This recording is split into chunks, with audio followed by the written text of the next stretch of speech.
American president Donald ട്രംപിന് ഉറക്കം നഷ്ടപ്പെട്ടിട്ട് ഒരുപാട് രാത്രികളായി. ഒരു സമാധാനവും ഇല്ലാതെ അദ്ദേഹം ഇനി എന്തു ചെയ്യണം എന്നുള്ള ഒരു ഇതികർത്തവ്യതാ മൂഢതയിൽ ഇങ്ങനെ നടക്കുകയാണ്. കിം കരണീയം ഒരു പിടിയില്ല. ഉപദേശകരൊക്കെ ഉപദേശിച്ചിട്ടും അതൊന്നും ഏശുന്നില്ല. ഉപദേശകരെ മുഴുവൻ പിരിച്ചു വിട്ടുകൊണ്ടിരിക്കുകയാണ്.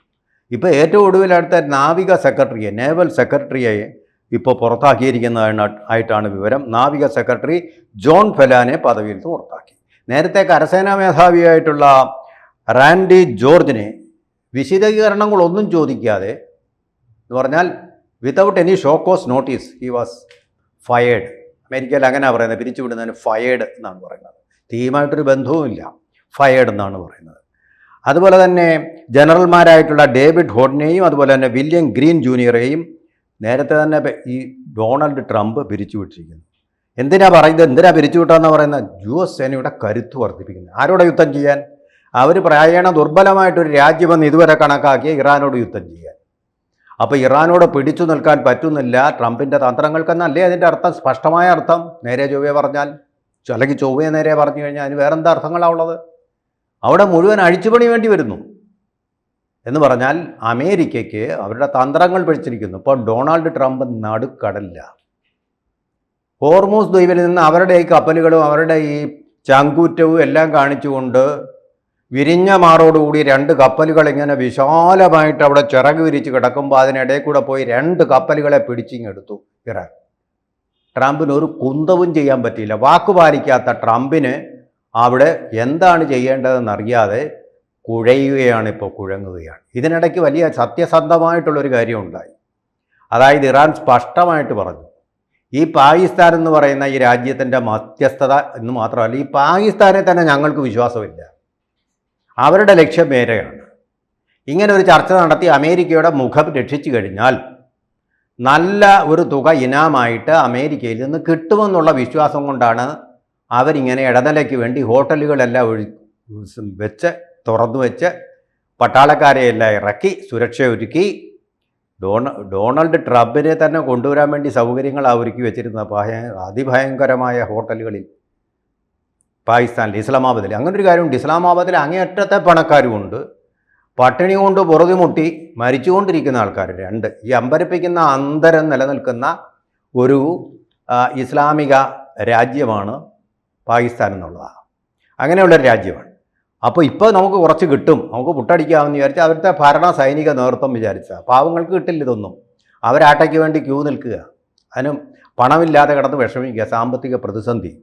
ഇതിനിടയ്ക്കാണ് അമേരിക്കയുടെ ഒത്താശയോടുകൂടി അല്ലെങ്കിൽ ശുപാർശയോടുകൂടി $7 ബില്യൺ സഹായം അവർക്ക് കിട്ടിയത് ഈ ഭീകരരാഷ്ട്രത്തിന്. അതായത് ഭീകരരാഷ്ട്രീയയുടെ കരിമ്പട്ടികയിൽ ഉൾപ്പെട്ട ഈ രാഷ്ട്രത്തിന് അങ്ങനെ അനുവദിച്ചു കൊടുത്ത അമേരിക്ക. അങ്ങനെ ഉദാരമതിയാണ് അമേരിക്ക. ആ പൈസ ഇപ്പോൾ IMF തിരിച്ചു വാങ്ങിക്കുമെന്നുള്ളൊരു പേടിയും കൂടെ ഉണ്ട് അവർക്ക്. അമേരിക്ക എന്ന ആ വല്യേട്ടൻ വിചാരിച്ചു കഴിഞ്ഞാൽ കുറച്ചൊക്കെ IMFനെ സ്വാധീനിക്കാൻ കഴിയും. ബ്രെഡ് ആൻഡ് വുഡ് ബ്രദേഴ്സ് എന്നാണല്ലോ പറയുന്നത്. അതെല്ലാം അമേരിക്കയുടെ കൈപ്പിടിയിൽ ഒതുക്കി വെച്ചിരിക്കുന്ന സ്ഥാപനങ്ങളാണല്ലോ. അപ്പോൾ അതുവഴി കുറച്ച് പണം കിട്ടുമെന്നുള്ള ഒരു വിചാരത്തോടു കൂടിയാണ് അമേരിക്കയുടെ മുഖം രക്ഷിക്കാൻ ഇറാനെ വിളിച്ചു കൊണ്ടുവന്ന് ട്രാപ്പിലേക്ക് ഇട്ടത്. കഴിഞ്ഞ പ്രാവശ്യം മധ്യസ്ഥ ചർച്ച എന്ന് പറയുന്നു, ഉഭയകക്ഷി ചർച്ച എന്നും പറയുന്നുണ്ട്. പക്ഷേ ഇറാനിൽ നിന്നൊരൊറ്റ ആൾ പോലും അതിൽ പങ്കെടുത്തില്ല എന്നുള്ളതാണ് വാസ്തവം. എന്ന് മാത്രമല്ല, അതിന് തൊട്ടു മുമ്പാണ് അമേരിക്ക അവരുടെ കപ്പൽ ഉപയോഗിച്ച് മറ്റൊരു കപ്പൽ പിടിച്ചെടുത്തുകൊണ്ട് അങ്ങ് പോയത്. അത് ഇറാൻ്റെ കപ്പലായിരുന്നു. ആ കപ്പലിലെ എൻജിൻ റൂം മുഴുവൻ നശിപ്പിച്ചുകൊണ്ടാണ് അത് പിടിച്ചെടുത്തുകൊണ്ട് ആകാശത്തുനിന്നും കടലിൽ നിന്നും ഒരേ സമയം ഫൈറ്റ് ചെയ്തുകൊണ്ട് അമേരിക്ക അവരുടെ വീരസ്യം പ്രഖ്യാപിച്ചത്. അതോടുകൂടി ചർച്ച നൾ ആൻഡ് വോയിഡ് ആയിക്കഴിഞ്ഞു, അസാധുവായി കഴിഞ്ഞു. അതിന് പിന്തിരിഞ്ഞു കഴിഞ്ഞു ഇറാൻ. എന്ന് മാത്രമല്ല, ഹോർമൂസിൻ്റെ ആധിപത്യത്തിന് വേണ്ടിയായിരുന്നു ആ ഒരു സാഹസം അമേരിക്ക കാണിച്ചത്. ഹോർമൂസ് ഇപ്പം കിട്ടുമെന്നാണ് കരുത്. പക്ഷെ തങ്ങളുടെ സ്വാധീനത്തിൽ തന്നെയാണ് ഹോർമൂസ് എന്ന് തെളിയിച്ചുകൊണ്ട് 2 കപ്പലുകൾ പിടിച്ചെടുത്തു. അതിലൊരു കപ്പൽ ഇന്ത്യൻ പതാക വഹിച്ചതാണെന്ന് പറയുന്നുണ്ട്. ഇന്ത്യൻ പതാക വഹിക്കുന്നത് കൊണ്ട് അത് ഇന്ത്യയുടെ ചരക്കുകൾ വഹിക്കുന്നതാണ് എന്ന് പറയാൻ പറ്റില്ല. എന്തായാലും ശരി, അത് ഇതുവരെ ഇന്ത്യ ഗവൺമെൻറ് അതിലൊരു പ്രതികരണം പ്രഖ്യാപിച്ചിട്ടില്ല. എന്നതുകൊണ്ട് നമുക്ക് മനസ്സിലാവാകുന്ന സ്പഷ്ടമായിട്ടൊരു കാര്യം, ഇന്ത്യക്ക് ഇതുമായിട്ട് വലിയ ബന്ധമുള്ള കപ്പലല്ല. വേറെ രാജ്യങ്ങൾക്ക് വേണ്ടി എങ്ങോ ഓടുന്ന ഒരു കപ്പലായിരിക്കും. ലൈസൻസ് കിട്ടിയത് അതിന് ഇന്ത്യയിൽ നിന്ന്, രജിസ്ട്രേഷൻ കിട്ടിയത് ഇന്ത്യയിൽ നിന്നായിരിക്കാൻ മാത്രമേ സാധ്യതയുള്ളൂ. ഇന്ത്യ അല്ലെങ്കിൽ അത് ഇറാനോട് വിളിച്ച് അവരുടെ അംബാസഡറെ വിളിച്ചു വരുത്തി പ്രതിഷേധം അറിയിച്ചതിനെയും അതിന് എന്തെങ്കിലും ഒരു പരിഹാരം അവർ കാണാതെ നിവർത്തിയുമില്ലായിരുന്നു. കാരണം ആ രാജ്യങ്ങൾ തമ്മിലുള്ള ബന്ധം അത്രമാത്രം ശക്തവുമാണ്. ഇറാൻ ഒരുപാട് കാര്യങ്ങൾക്ക് ഇന്ത്യയെ ആശ്രയിക്കേണ്ടതായിട്ടിരിക്കുന്നുമുണ്ട് എന്നുള്ളതാണ് ജിയോ പൊളിറ്റിക്കൽ വൃത്തങ്ങളിൽ നിന്ന് നമുക്ക് കിട്ടുന്ന വിവരം. അതുപോലെ തന്നെ പ്രധാനപ്പെട്ട ഒരു കാര്യമാണ്, ഇനി എന്ന് ചർച്ച നടത്തും ഈ കാര്യത്തിലൊരു തീരുമാനവുമില്ല. അവിടെ ഹോട്ടലുകളെല്ലാം ഇങ്ങനെ ഒരുക്കി വെച്ചിരിക്കുന്നു. പാകിസ്ഥാൻ തിരുമേനി എഴുന്നള്ളും സമയമായി, തിരുമുറ്റം അണിഞ്ഞൊരുങ്ങി എന്നൊക്കെ പറയുന്ന പോലെ മുറ്റമൊക്കെ അണിഞ്ഞൊരുങ്ങിയിട്ടുണ്ട്, പക്ഷേ തിരുമേനിയെ കാണാനില്ല. ട്രംപ് തന്നെ വരുമെന്ന് പറഞ്ഞ് JD വാൻസാണ് വന്നിട്ട് ഹതാശനായിട്ട് മടങ്ങിപ്പോയിട്ട്. ഇപ്പോൾ ഇനി JD വാൻസും പാകിസ്ഥാനെ കുറ്റപ്പെടുത്തും. നിങ്ങൾ എന്തായി കാണിച്ചത്? അപ്പം നിങ്ങളുടെ കഴിവുകേടും പ്രാപ്തിക്കുറവും കൊണ്ടാണ് ഇറാൻ്റെ ആൾക്കാരവിടെ വരാതെന്ന് പറഞ്ഞ് അമേരിക്കയും ഇപ്പോൾ പാകിസ്ഥാന് നേരെ തിരിയും. ഇറാൻ ആൾറെഡി തിരിഞ്ഞു കഴിഞ്ഞു. ഇനി ഇസ്രായേൽ തിരിയാൻ ഒരു കാരണം കൂടിയുണ്ട്. ഇസ്രായേൽ തിരിയാൻ അവിടെ ഇസ്ലാമിക് ബോംബും വെച്ചുകൊണ്ടിരിക്കുക. ഒരു നാൾ സൗദി അറേബ്യയുമായിട്ടുള്ള അവരുടെ പാക്റ്റ് അനുസരിച്ച് തങ്ങൾ ഇസ്രായേലുമായിട്ട് സൗദി അറേബ്യ ഒരു യുദ്ധം ഉണ്ടാക്കിക്കഴിഞ്ഞാൽ പാകിസ്ഥാൻ ബാധ്യസ്ഥമാണ് ആരെ രക്ഷിക്കാൻ? സൗദി അറേബ്യ രക്ഷിക്കാൻ. അതിനുവേണ്ടി ഈ ബോംബ് ഉപയോഗിക്കാനുള്ള സാധ്യതയൊക്കെ ഇസ്രായേലിലെ അതിബുദ്ധിമാന്മാരായിട്ടുള്ള പട്ടാള നായകന്മാർക്ക് അറിയാം.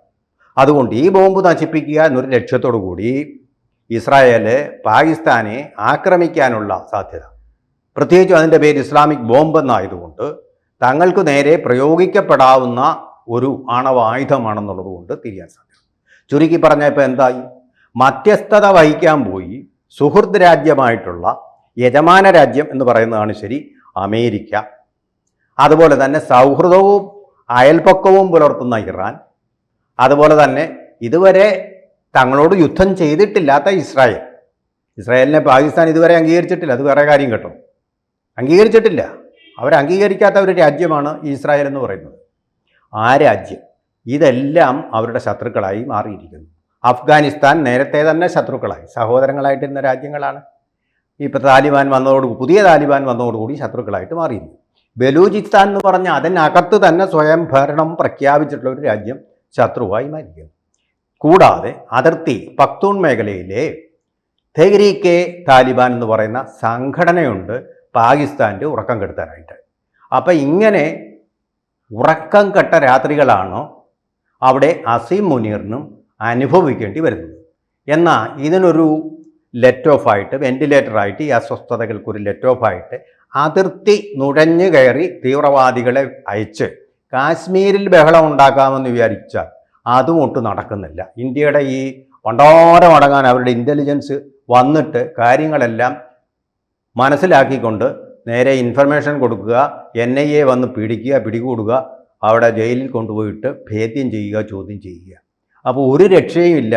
ആ ഭീകരവാദത്തിൻ്റെ ആ ഒരു കഴപ്പെന്നൊക്കെ നമ്മൾ പറയത്തില്ലേ, അല്ലെങ്കിൽ ആ കലിപ്പ്, അതൊന്ന് പുറത്താക്കാൻ ഒരു പഴുതുമില്ലാത്ത ഒരു രാജ്യമായിട്ട് ഇന്ത്യയുടെ പഴുതടച്ച ആ സുരക്ഷിതത്വം കൂടി വർദ്ധിക്കുന്നു എന്നുള്ളതുകൊണ്ട് ആകപ്പാടെ വലിയൊരു കൺഫ്യൂഷനിലാണ് ഇന്ന് പാകിസ്ഥാൻ. ഇപ്പോൾ അമേരിക്ക ഇപ്പോൾ തോക്ക് ചൂണ്ടും. എന്താടാ മര്യാദയ്ക്ക് ചർച്ച നടത്താഞ്ഞത്? ഞങ്ങളുടെ മുഖം രക്ഷിക്കാമെന്ന് പറഞ്ഞ ഇതാണോ എന്ന് പറഞ്ഞ് ഇപ്പോൾ തിരിയും. എല്ലാ രാജ്യങ്ങളോടും ഇപ്പോൾ തിരിഞ്ഞ് വാസ്തവത്തിൽ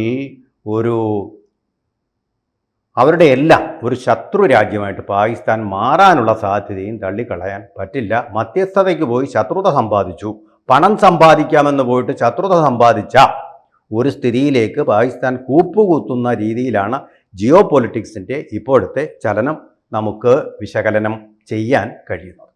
കൂടുതൽ വാർത്തകളും വിശേഷങ്ങളും നിങ്ങളിലേക്ക് എത്താൻ ABC മലയാളം സബ്സ്ക്രൈബ് ചെയ്യുക, ബെൽബട്ടനും അമർത്തുക.